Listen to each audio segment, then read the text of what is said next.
Trump has also called Marjorie Taylor Greene a ranting lunatic in a social media post.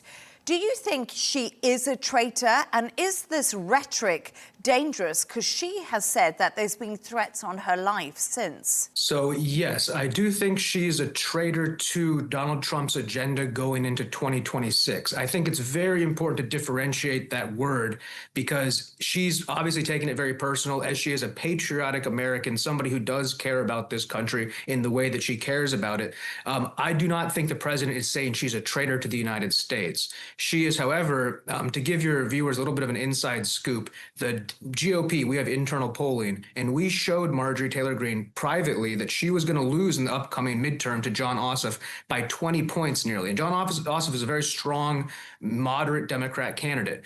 When we asked her to step aside so we could run a competitive candidate, she basically refused and then started to go on to the Epstein tangents and starting to sort of throw some stones at President Trump. And this is a very important time going into the midterms where we need all hands on deck and every vote matters. Trump is the party boss.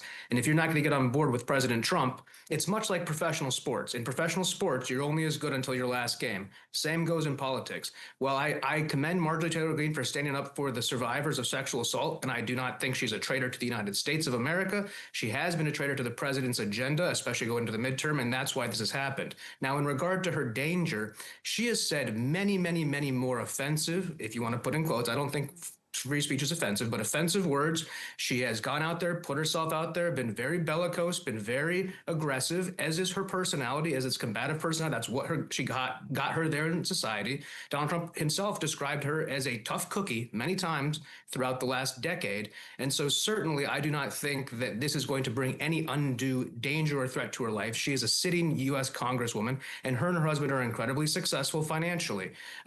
Nobody here thinks that some Republican person is going to go and take this and attack her. I do not feel that she's in danger, but that doesn't mean that she shouldn't be cautious, or in today's contentious environment where people like Charlie Kirk were murdered by crazy, left-wing violence, that doesn't mean that it's invalid her fears, but a lot of this was self-inflicted by her. She needs to realize her role as a legislator and Donald Trump as the president, and when she overstepped that boundary for the last time, it finally came back to bite her, unfortunately.